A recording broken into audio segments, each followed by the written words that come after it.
దోసకాయ టమాటా పచ్చడి అనమాట. అందుకని చెప్పేసి పచ్చిమిర్చి ఫస్ట్ వేయించుకోవాలి. కడిగేసి ఇలా ముక్కలు చేసి వేయించాలి. ఈ ముక్కలు చేయడం ఎందుకంటే పేలకుండా ఉంటాయి అన్నమాట. టమాటాపాను దానిలోకి 2 టమాటాలు కోసాను. ఒక దోసకాయ కడిగి పెట్టేసుకున్నాను చెక్కు తీసి. పచ్చిమిర్చి ఇలా వేయాలి. టమాటాలు వేసేస్తాను.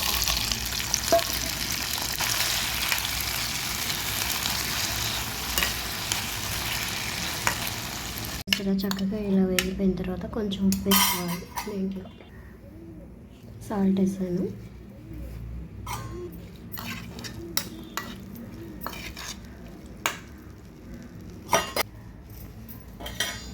దోసకాయ ముక్కలు అయితే సన్నగా కట్ చేసుకోవాలి. దీనిలోనే కొంచెం చింతపండు పెట్టేసుకోవాలి. ఈ వాటర్కి దోసకాయలో వచ్చే వాటర్కి చింతపండు నానిపోతుంది అనమాట. టమాటా పచ్చిమిర్చి వేగిపోయి తీసేసి మిక్సీ జార్ తీసుకొని వెల్లుల్లిపాయలు,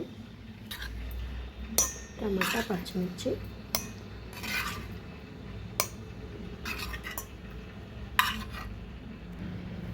దోసకాయలో పెట్టిన చింతపండు వేసుకోవాలి.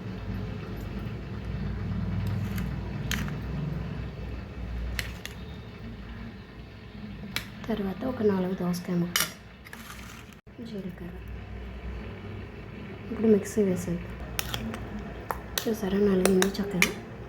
ఇప్పుడు కొత్తిమీర వేసుకుందాం. కొత్తిమీర వేసేసి కొన్ని దోసకాయ ముక్కలు అయితే వేసేసుకుందాం.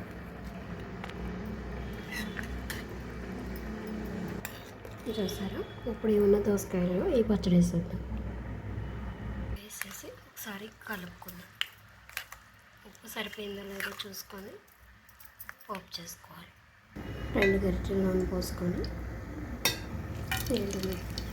ఆవాలు,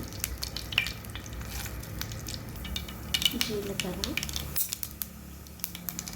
మినపగుళ్ళు, సాయిపప్పు చేస్తాం కదా, అది అయిపోయింది. అందుకని మినపగుళ్ళు వేసాము.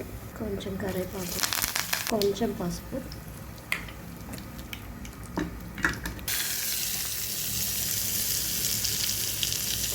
దోసకాయ పచ్చడి కమ్మగా అమ్మ చేసిన దోసకాయ పచ్చడి రెడీ అయిపోయింది. మీరు కూడా ఒకసారి చేయండి. చేసి నాకు కామెంట్ చేయండి. నా వీడియో లైక్ చేయండి. నా ఛానల్ సబ్స్క్రైబ్ చేయండి. చూడండి ఎంత బాగుందో దోసకాయ చట్నీ అయితే. తింటుంటే ఇంకా బాగుంటుంది అన్నమాట. ఓకే ఫ్రెండ్స్, చూసారు, పైనుంచి ఒకసారి ఇలా తిప్పేసుకోవాలన్నమాట. ఎందుకంటే అడుగుది పైది కలుస్తుంది. మీరు కూడా ఒకసారి చేయండి, తింటారు, మంచిగా ఓహో అంటారు అన్నమాట. Okay friends, bye.